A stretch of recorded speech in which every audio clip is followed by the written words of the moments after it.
bill auditing. Now, this may seem boring, but it's not actually. What? You get utility bills, you look at the utility rate, you model it, you see if it matches or not. Okay, that's boring. But that's not what we're going to talk about here. What's really cool about utility bill auditing is, okay, yeah, there's the boring part where you work on Excel. Big deal. Or you can do it in metrics, I suppose, or option C. But no, that's not what's interesting. What's interesting is going after the utilities and getting them to pay. And then having the utilities come back after you and suing you or threatening you or even trying to get you put in jail. Now that's a lot more interesting. And that's actually a little bit about what Courtney Lopez is going to talk about. Courtney is from TriStem. TriStem has a really great reputation, actually a terrible reputation. They're infamous among utilities because they're like rabid dogs when they go after utilities. Boy, I hope I don't upset people at TriStem, but it's true. I mean, they are the best representative for any client in terms of getting your money back. Courtney's going to tell some good stories about what it's like, and I think you're going to like it. It's pretty interesting. It's amazing what TriStem has done. Hi, everyone. This is John Avina from Abraxas, and I have with me today Courtney Lopez. She's in charge of auditing at TriStem.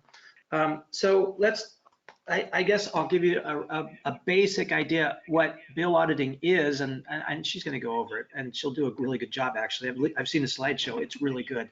But bill auditing, basically, it's not like energy auditing where we go into buildings and we find all the energy savings opportunities. Bill auditing is where you look at the bills and see, you know, are you being billed right? And are you on the right rate? That's what bill auditing is. So it's less visiting and looking at, you know, air conditioning and lighting and things like that. So a little bit about Courtney. She's been doing this for 10 years, the bill auditing, and she's gotten millions of dollars in refunds for her clients. And it's not just her, you know, sitting in front of a computer with an Excel spreadsheet. She's done all kinds of things, all parts of this process, including, you know, yes, doing the modeling of rates, but also, you know, walking and looking at street lights and looking at meters. She's filed complaints with the PUC. And I asked if she'd ever been in court and done that part yet. And Courtney, what was your answer on that, on the PUC thing? Oh, well, I had filed a few complaints with the PUC, but I haven't actually been in a PUC trial yet. They're usually settled before we get to that point. So, yeah. There you go.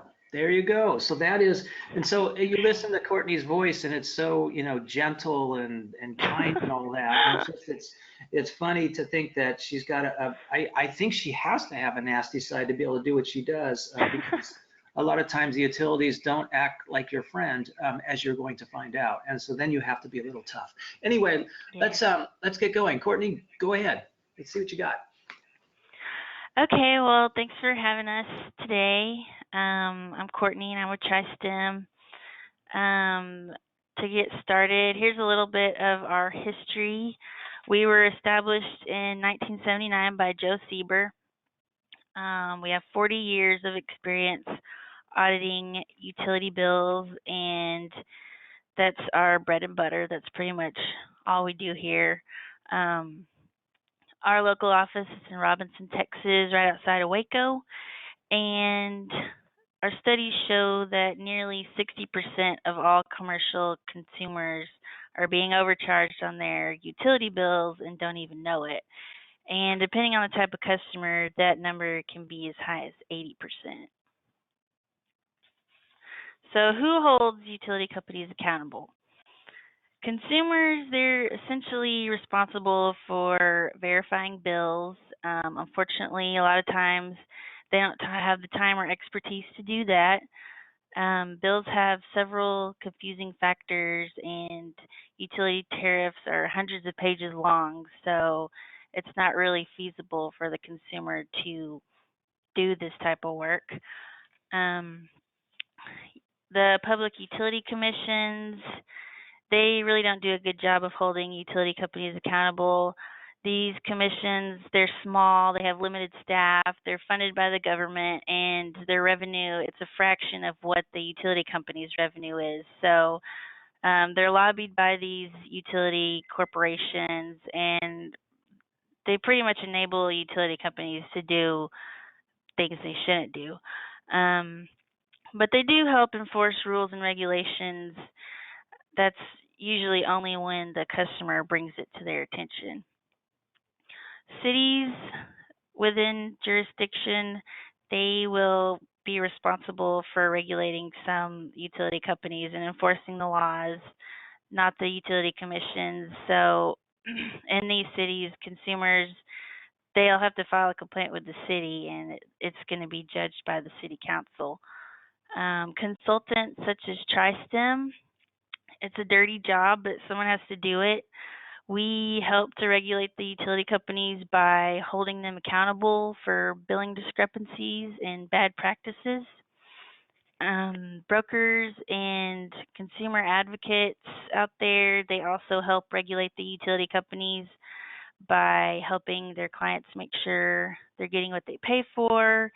And there's other organizations out there like the Citizens Utility Board in Chicago that helps people with their bills. A little bit about our founder, Joe Seeber.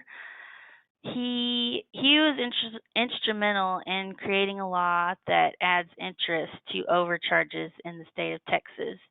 In the 1980s, power companies, they refused to pay interest on overcharges, but just like a bank, they were holding these customers' money, and it should have been accruing interest. So he took this case to the PUC. It was just a small $300 overcharge, but he wanted to make a point, and he argued that interest was owed, and he won. And then after that, the PUC implemented rules stating that interest is due on all overcharges. So he's saved millions of dollars for consumers in the state of Texas just by doing that. And below that is just a quote by his wife, Elaine Seeber. A fight is what he's all about. If they've done something wrong, he's going to make it right. So that's who we are. We're fighters. We're consumer advocates. We don't give up when we find something that doesn't look right, and we're here to make sure you can exercise your right to know that you're being billed correctly. Okay. This is a New York Times article that was written about Joe. Not a lot of people out there can say that their boss was almost put in jail by a utility company, but that's who we are. It's a crazy story. Back in the 90s, Joe did an audit for the city of New Orleans, and he found millions of dollars of overcharges on their streetlights. After he did the audit, there was a streetlight that fell on a fruit vendor, and it nearly killed the guy. So this guy, he sued Entergy and won a $3.2 million settlement. After that, Entergy goes on and sues TriStem, saying that it was our fault that the pole fell on this man, because we were the ones doing the utility audit, and we should have told Entergy that the pole was corroded. But again, that wasn't really our responsibility. We don't inspect the safety of the poles. We're just looking at billing errors. The case was eventually thrown out, but while all this was going on, Joe was ordered not to speak about the case to anyone, and he kind of messed up and sent a report, a 400-page report about some fraud that Entergy was committing, and he mentioned the case. And then after Entergy saw that, they asked the judge to give him a 45-day jail sentence for being in contempt of court. Long story short, he wrote an apology and didn't end up going to jail. And Joe, he really didn't do anything wrong. Entergy was pretty much trying to do anything they could to punish Joe and TriStem for doing the audit and finding so many overcharges and they were trying to put him out of business. Hey, can I interrupt right here, Courtney? Yeah.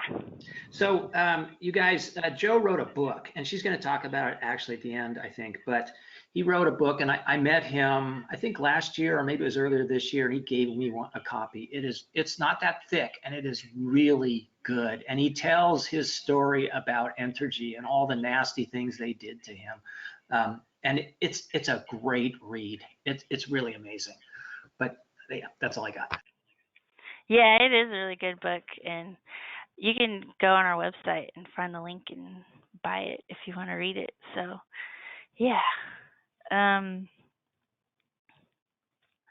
Okay, so this picture, it's from the New York Times article, and I thought it was interesting because it was taken several years after this streetlight pole had been removed, and it says that they tested these wires and there was still electricity flowing through them, and you can see there's black electrical tape around the wires, so it doesn't really look up to code to me. I'm no expert, but this is the utility company wall of shame that I created, and I could probably add a lot more to this wall, but these are just a few recent overcharges. Oncor, they've overcharged TriStem clients over $780,000 since 2009. Entergy, as we talked about before, they overbilled City of New Orleans millions of dollars. And then we have another client right now where we're finding the same issues. TNMP, Texas New Mexico Power, they have overcharged our clients $735,000 since 2009. And CenterPoint Energy, they overcharged one of our clients millions of dollars on their streetlight bills. And I just threw Sempra Energy up there because I had to file a complaint on them with the Public Utility Commission. Okay. This is a good story about one of our audits. It's Oncor versus City of Harker Heights.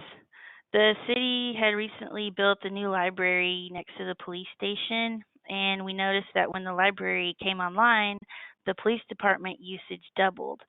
So we contacted Oncor. We told them we thought the library usage was being double billed. They told us, no, it's fine. The police station must have just increased their load or something else was going on and there was no problem. But as auditors, we didn't like that answer, so we asked Oncor to go out there and open up the meter case and show us that this meter was not being fed into the other meter. So we met them out there, and the guy that met us from Oncor, he was like, oh, we checked it last night, it was fine. And he also forgot his key, so we could just leave and take his word for it. But we told him, no, we're not going to leave until you open up this meter case and show us what's going on. So lo and behold, he came back with a key and opened it, and we were right. And the city, they had been double billed for the usage at the library for 5 years, and the overcharges were over $200,000 plus interest. And the city, they could have actually fined Oncor for violating some public utility regulations, but they decided not to. Streetlight billing is a big issue that we see all the time. Most of the time, streetlights, they're unmetered, which means they're billed based on all of these different factors. When they're unmetered, the utility company, they're supposed to have an inventory that details each light and tells you what you're paying for. And these inventories of lights, they change daily.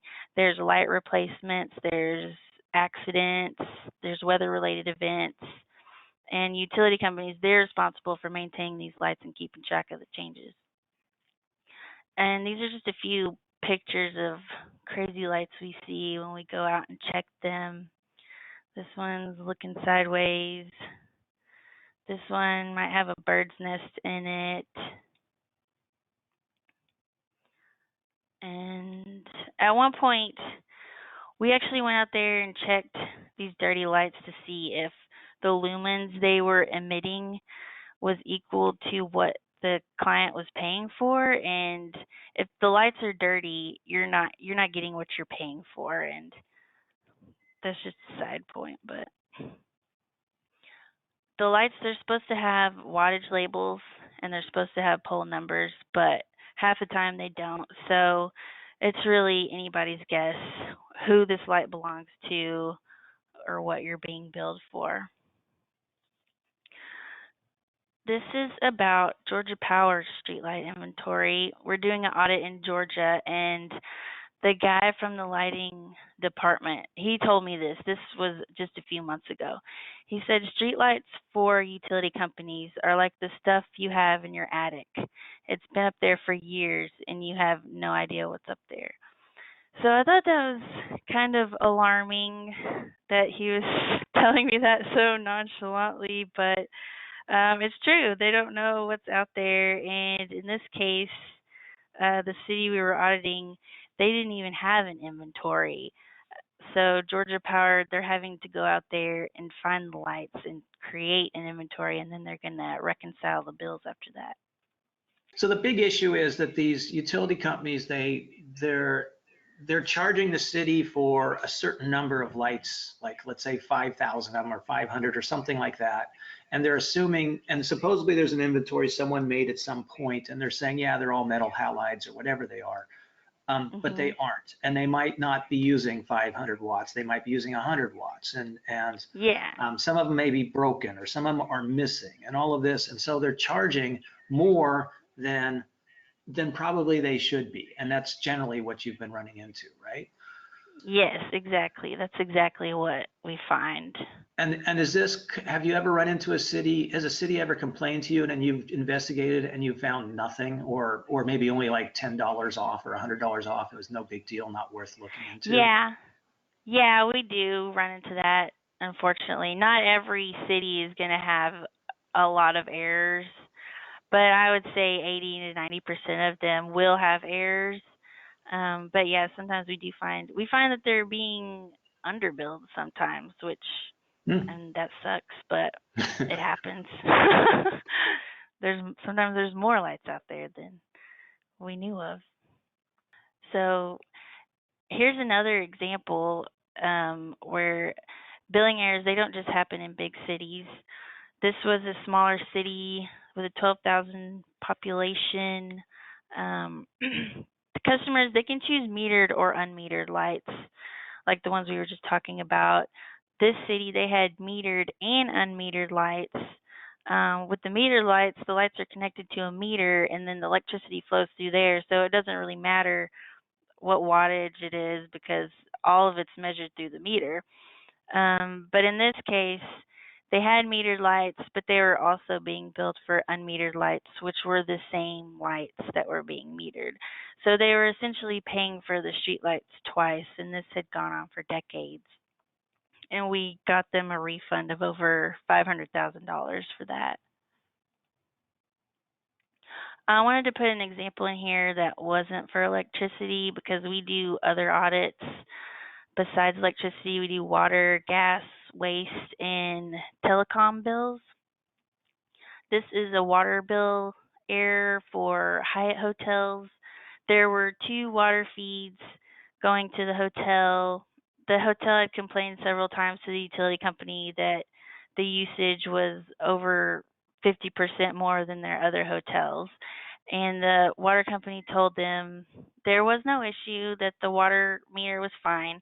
And a lot of times that's what they do. Like if we find an error, they'll 90% of the times they'll say, oh, it's fine, there's nothing wrong.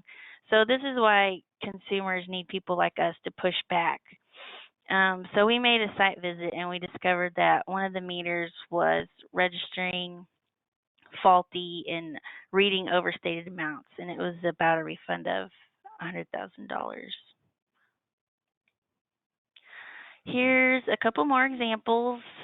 This one was Sempra Energy. I mentioned earlier I had to file a complaint against them with the Public Utility Commission of Texas for a refund on one of my clients. They did not want to issue the refund on these taxes. They used a statute of limitations that didn't apply to these taxes. So I filed the complaint, and eventually we settled for the full amount that was due to the customer. And then Just Energy, they did the same thing. We are doing an audit for a client. Before we did the audit, this electric company, they issued a refund for, it was the same type of tax. I went back and looked at the refund and discovered that they also used a false statute of limitations. So it compelled them to issue an additional $18,000 on that refund. Oftentimes, when a utility company first issues a refund or corrects an error, it's not for the full amount that's due. They're trying to short you any way they can. Here's some other billing errors we find. We find taxes and fees billed in error, meter read errors, rates not in compliance with the contract, charges for services not being used, meter equipment malfunctions, overestimated reads, payments not applied correctly, unauthorized billing adjustments, and then kilowatt demand errors. And on those, on kilowatt demand errors, sometimes they're being billed ratchet demand. So if they get one demand read wrong, your demand for the following 12 months were wrong too. So sometimes those can be big refunds. Hey, Courtney, do you Yeah. ever run into utilities that just say, like munis that say, I'm not going to pay. We don't have the money. We're a small city. We're not paying. And what do you do? Like if the utility company doesn't want to pay? Oh, let's say it's a municipal utility. So it's a small entity and it's owned by the city. Sometimes they often have really backwards computer systems and they make huge mistakes, but they don't have money to pay when they make them. Well, we've never had anyone say they don't have the money to pay, but we've run into some co-ops that they're actually not regulated by the PUC, so they don't have to follow any type of rules or regulations. They're regulated by their customers, which are their owners, and if they say they won't pay it, we can't do anything on like small co-ops like that. But if they're regulated by the PUC, we can force them to pay the money that's owed. Good, thanks. Okay. The root of the problem is a dysfunctional culture among utility companies. So a lot of these utility companies, they're monopolies. They have no competition. They have a regulated area that they serve, and they have no incentive to improve their processes because no matter what, they're getting paid by all of us because everybody needs electricity. And they have what we call information silos. This is when different departments of a company don't communicate with another department, and that causes problems. So, for example, their billing department won't communicate with the engineering department. They don't have easy access to each other's information. We'll call customer service and ask for a streetlight inventory. They have no idea what we're talking about. And this applies to deregulated areas too, where you have two billing companies. These two billing companies, they don't have easy lines of communication with each other, which causes more errors.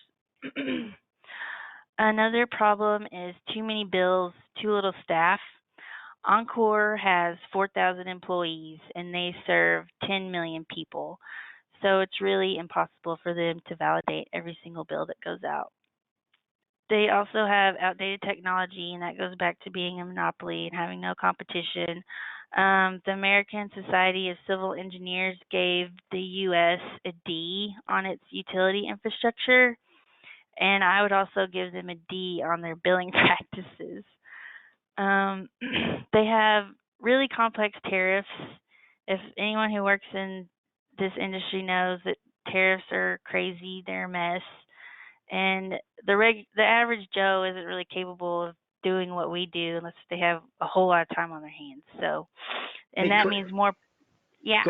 Well, so what does Joe Seeber say about the complex tariffs? Does he think there's some kind of malevolent intent there that they're doing this because they're trying to keep everybody in the dark? Does he say anything about Yeah. that? Yeah, he thinks that it's intentional that all of these tariffs are so complicated because it keeps customers in the dark, and that means more profits for the utility company. If they're keeping the customers ignorant of what's going on, they're never going to find out about a lot of these billing errors and things that they do behind closed doors. They, like we said earlier, they have little to no regulation. Little companies like us, we're just a small business. We're regulating these gigantic corporations. They have dysfunctional culture. A lot of times utility companies, they don't think they're responsible for these billing errors. They put it on the customer and they say it's the customer's fault, and they think customers and ratepayers should pay for their mistakes, whether that's a billing error or having ratepayers pay for a power plant that's not needed. And in no other industry can you bill somebody for something without them not being able to verify it. So if you go and buy 100 widgets from a widget factory, you're going to expect to get those 100 widgets, and you're going to be able to count them and make sure you got what you paid for. Well, in the utility industry, that's not the case, and utility companies take advantage of that.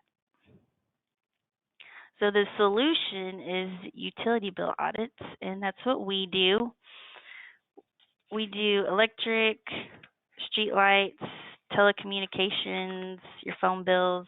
We do gas, water, sewer, waste, and we also do franchise fee audits for municipalities.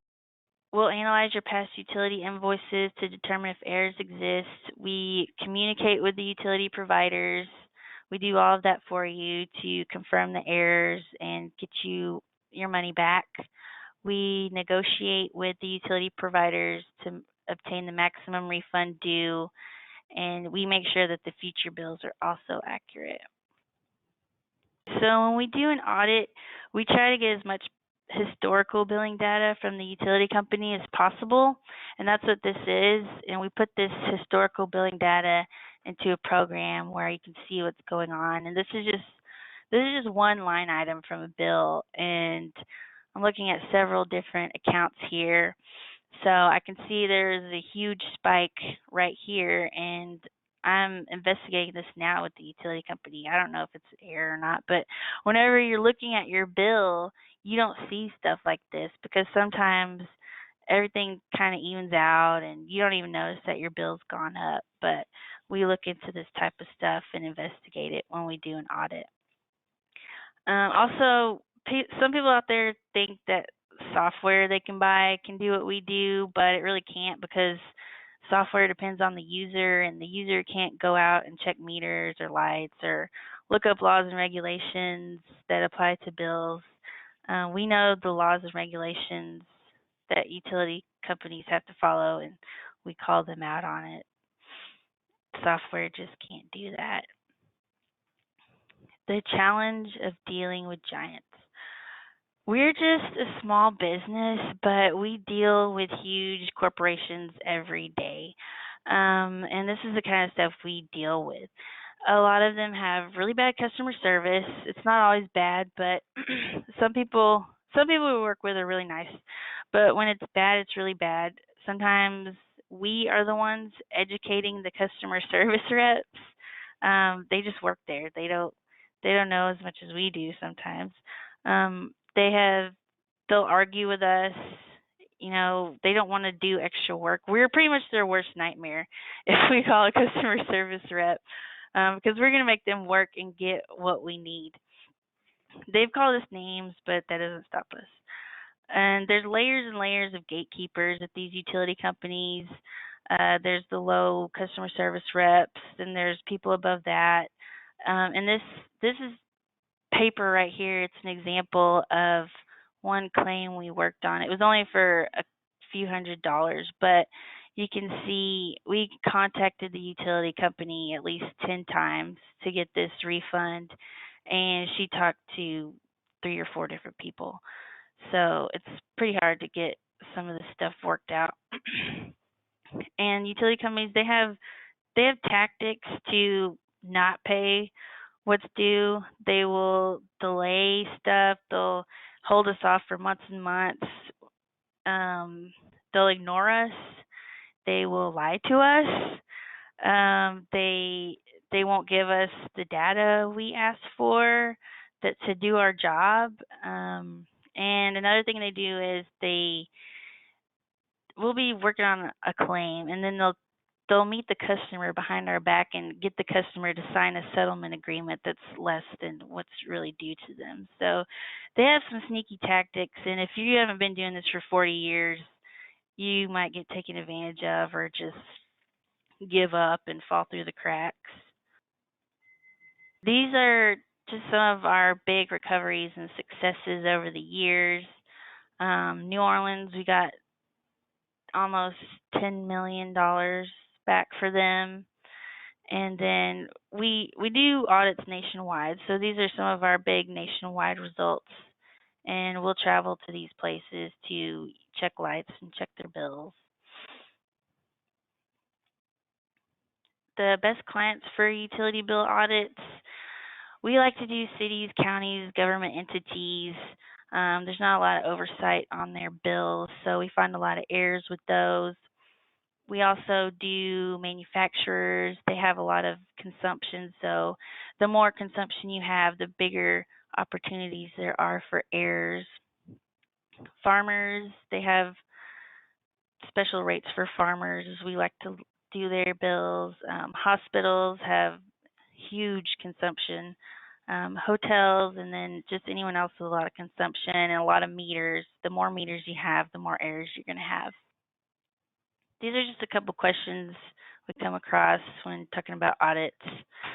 The cost for the audit, there's no upfront cost, so there's really no risk to do an audit. If we don't find anything, you don't pay us anything, but that's just a chance we take on every audit, and it's worth it. Our only fee is a percentage of the recoveries and savings we're able to find you. How long does it take? This really depends on the size of client and the size of the billing error. Smaller cases will take 6 to 12 months from start to finish just to get all of the refunds back to you and wrapped up. I mean, it really doesn't take long to do the audits. Once we get all the billing data, we can do it in a couple months. But the thing that does take a long time is communicating with the utility companies, because they like to delay things. It's just really hard to get stuff out of them, but that's why it takes a little longer. And then on really large refunds and big cases, it can take years. There's one audit I've been doing for 5 years now, and it's a big refund, so it takes a while to get those negotiations wrapped up. Here's just some final thoughts, a quote from our founder. Our mission is to bring peace of mind to each client. Consumers are entitled to the security of knowing that they have not and will not pay for more than necessary for their utilities. And then this is a picture of his book. You can go on our website and order one. It's on the front page at the bottom if you're interested. It's a fun read, you guys. I don't know how often you guys travel, but it's a good airplane book. It's actually really fun. We have some questions, so let's go over some of those. Some of them got answered. Like one of them was, how do you get paid? Well, we figured that one out. Okay, so we had another question. Are the utility companies aware of these errors? I would say yes. Sometimes they are, and then sometimes they're not. I talked to a lady who used to work at a retail electric provider, and she said, sometimes they would sign up people on electric plans, and they would be on the wrong plan. They would find the error, and they would put them on the right plan, but then nobody ever went back and changed the past stuff. Right, yeah, so sometimes they are. Now, in Texas, you had this when you had deregulation in Texas, that might have been before your time. Yeah, that was around 2001 or something. So that was before your time at TriStem. But they had companies going around changing people's rates without them knowing, or changing their utility providers. Do you know anything about that?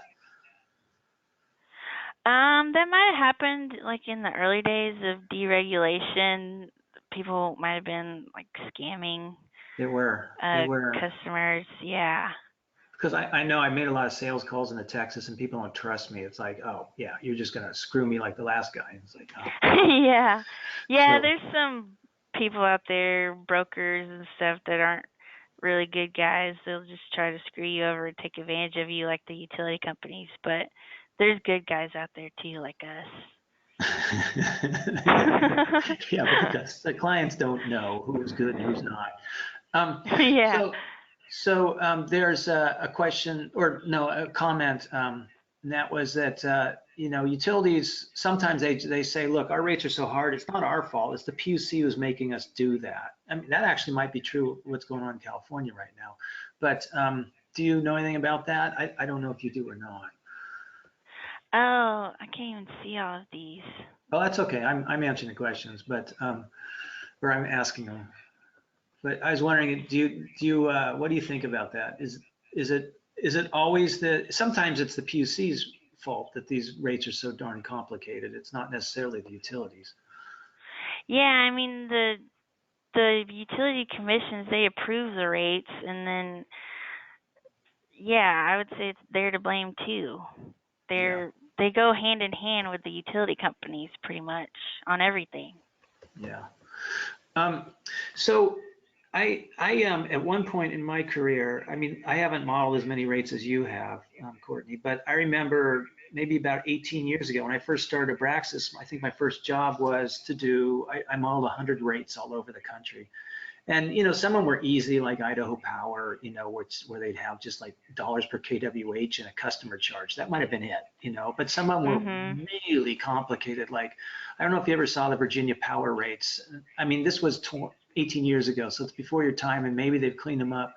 But they were spaghetti. It was spaghetti logic, and you would just read it, Yeah. and you would go around in circles and circles. This refers to this, but refers to this, and you couldn't tell which charge is applied first, this one first or this one first, because it doesn't say, and it was never clear. And you'd call them up, and of course customer service doesn't know anything because they're low-level people, and then you call and you talk to Yeah.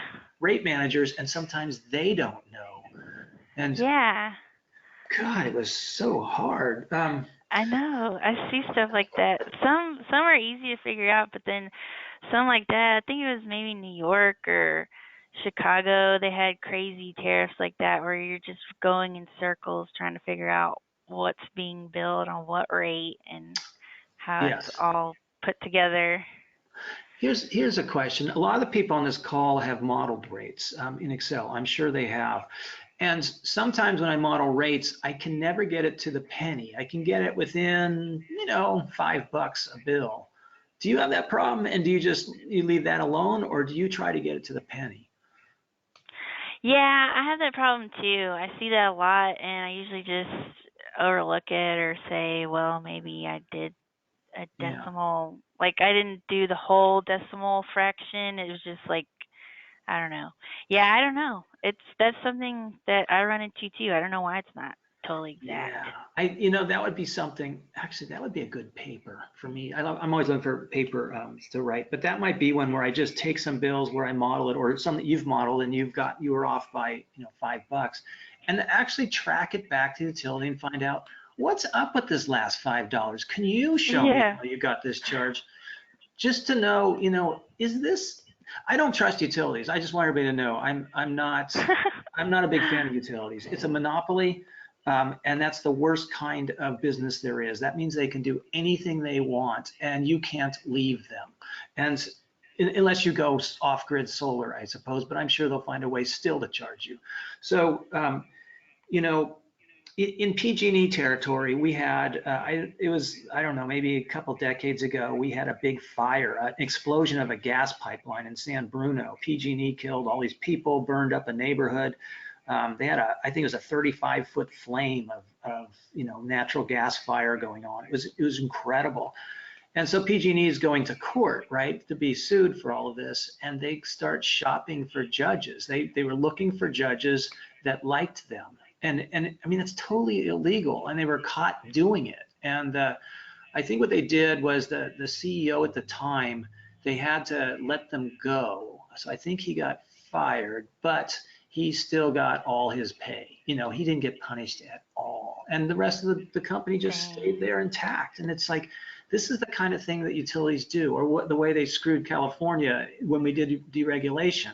A lot of the Texas utilities, you know, and they were overcharging us and people were shutting down utility plants. In fact, PG&E, they had to divest themselves of utility plants. That was part of the rule of generation plants. And they did, but they sold them to their parent company. And then they would say, you know, they were saying, okay, so there's a fixed, you know, we can only charge so much per kilowatt hour because that's the rule of deregulation. We can only charge so much, but the wholesale rates have gone way up. And we're losing money, we're going bankrupt, and they file for bankruptcy. So they were paying their parent company these really high rates.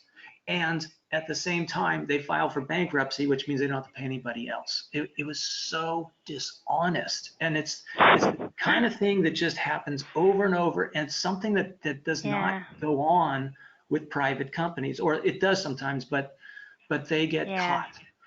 And it's But anyway, well, I run into that too with Oncor.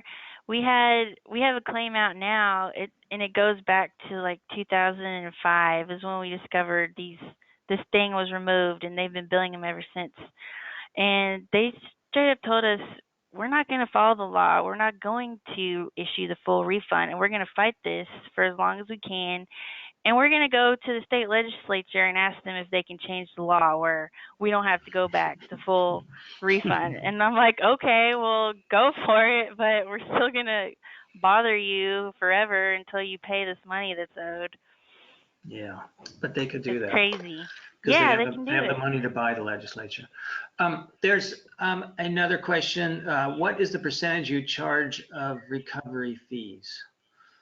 That's it's 49% of the recovery. So we would get 49%, and then you would get 51%. But we also do other kind of fee arrangements if you're not comfortable with like contingent fee, or you want to do a flat fee audit. We're pretty flexible in that regard. So, yeah. Here's an interesting question. I never considered this. Actually, it's something. I think people do this. Someone said, how about a healthcare billing audit? That would be killer. That's something you guys probably know nothing about, but that is an interesting idea. That would be interesting. I'm sure there's a lot of errors in those too. I bet there's companies out there that do that. There are. I know there are. Let's see, here's another one. We work with MFGs manufacturers across the country. How do we convince them to do a utility audit without overwhelming them for time and resources? All you need is their daily bills.